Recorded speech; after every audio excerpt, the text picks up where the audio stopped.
Hey everyone, really happy Tuesday to you. I was really looking forward to catching up with you all tonight. I've had some amazing feedback and I'm looking forward to sharing some of that with you all.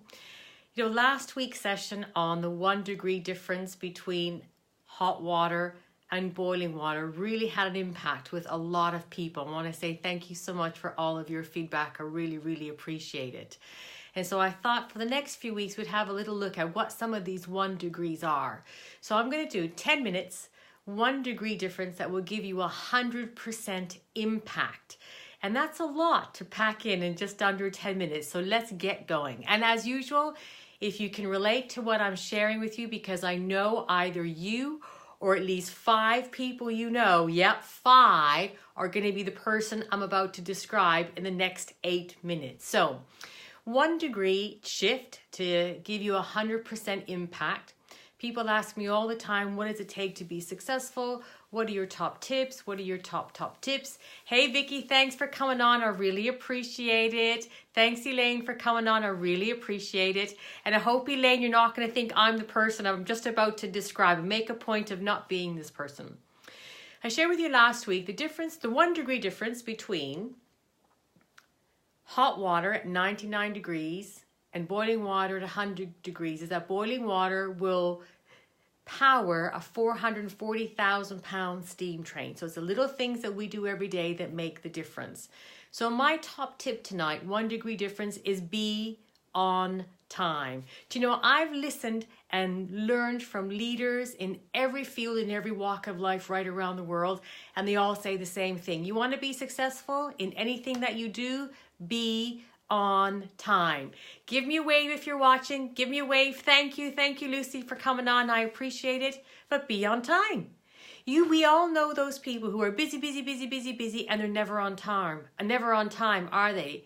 If you can relate to that, if you know at least one person who's never on time, who's always late, you can actually set your diary to it, your schedule to it, your calendar to them being late. Give me a comment.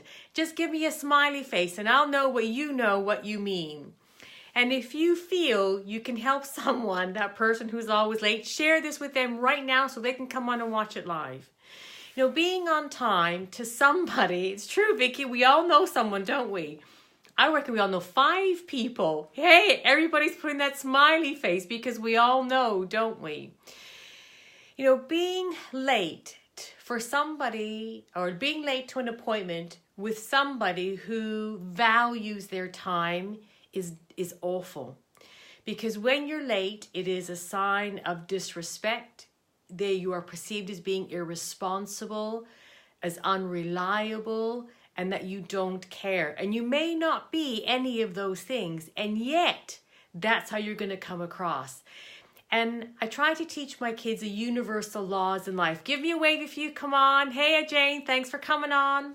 Universal laws of life, and that's what my network marketing business has taught me, is universal laws of life. And one of the universal laws of life is to be on time. And I can remember we'd come back from a 5-week trip in Alaska, through the Rocky Mountains, and the 2 days after we got back, we had a photo shoot scheduled, which meant we had to get up really early. With jet lag, we were way behind. We were about 12 hours behind the UK in body time. So the time we were supposed to be getting up, we just wanted to sleep. And I was racing around the house as a crazy lunatic mother does, getting your kids up, saying, come on, we want to go, we got to be late, I don't want to be late. And they were dragging their rear ends around as if to say, and they actually said, it's all right, it's only so-and-so, he knows us, we don't have to be on time. And I said no, and I was getting angrier and angrier, saying, we are the kind of people who do what we say we're going to do long after we say we're going to do it. And one of those things is we're going to be on time. So we raced out the door, we raced there, we got there in the nick of time. Now fast forward a couple of hours, and we're talking with the photographer who does know us, he knows us quite well. The boys were off to one side as the photographer was getting his lights ready for the next set of pictures he was going to take. And he was saying to us, it's really great. I love working with your family. Everybody's quite cooperative. Everybody's gets into the spirit of, you don't mind changing clothes. You don't mind posing. We have a bit of a laugh. And we're making some great memories as a family doing this family photo shoot. And then he went on to say, because, some people are really difficult to work with. He said, I worked with a couple last year. I just couldn't get into the groove with them. For a start, they turned up late. And I said, oh, really? And how did you feel when they turned up late? And he said, you know what? It made me feel like they didn't care. And I said, do you mind? You know us as a family very well. Can you just hang on? I want to teach my kids this life lesson. I said, boys, come over here. I said, come and listen to what Sander has to say about, what he perceives about people when they're late. And I said, go on, you can be honest with the kids. This is important for them to learn because it's a life lesson. So he went on to share with them that actually, when people turn up late, it is disrespectful. He perceives it as they're not into it. They don't really care that much. They're there because they have to be, not because they want to be. He said it really puts a different mood on that relationship. He said, they're probably really nice people, but it's not the impression I got.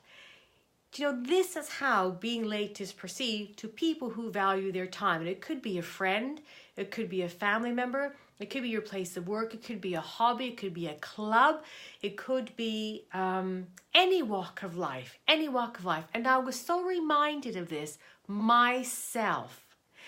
Last September, October, I did a 6-week swimming course. Some of you will know that. And if you can relate to this, give me a wave, give me a like, give me a share, because we all know people like this. And I turned up at my swimming lesson, which started at 9 o'clock, and I rocked up poolside at 8:59, and all the other 6 people in my class were already there. And the instructor said, Diana, you're late. And I looked up at the clock and it was 8:59.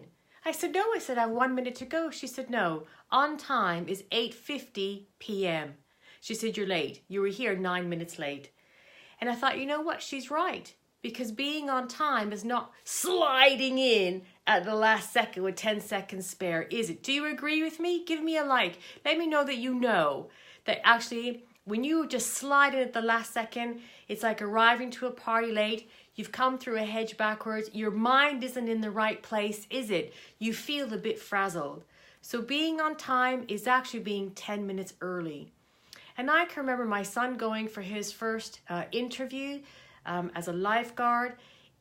As a principal, this habit is now ingrained in my kids. He didn't want to get there just before 5 o'clock. He wanted to get there at 4:45 because he wanted to demonstrate to the people at the center that he was serious, he was responsible, he was dependable.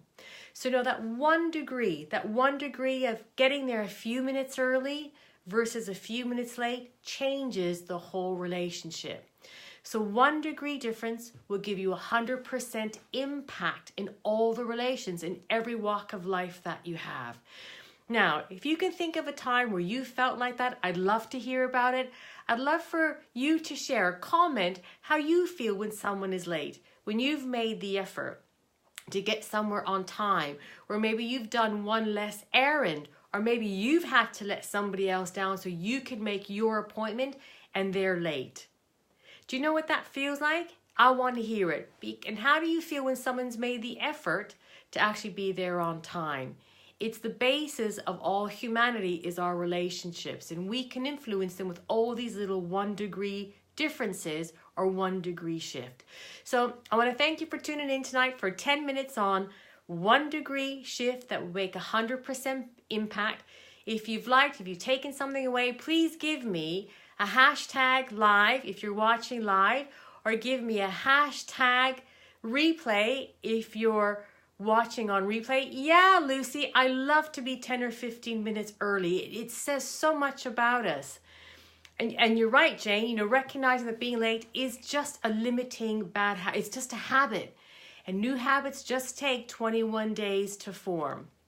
So if you have found this of value, I think it's our responsibility to share it with people so we help people be their best and put their best foot forward. So please share it with a couple of people that you know. Just hit the share button, and so that you know when I'm going live next week, be sure your notifications are turned on so you can catch me live for my next 10 minutes, 1 minute degree shift for 100% impact. Thanks everyone. Have a great week and be on time.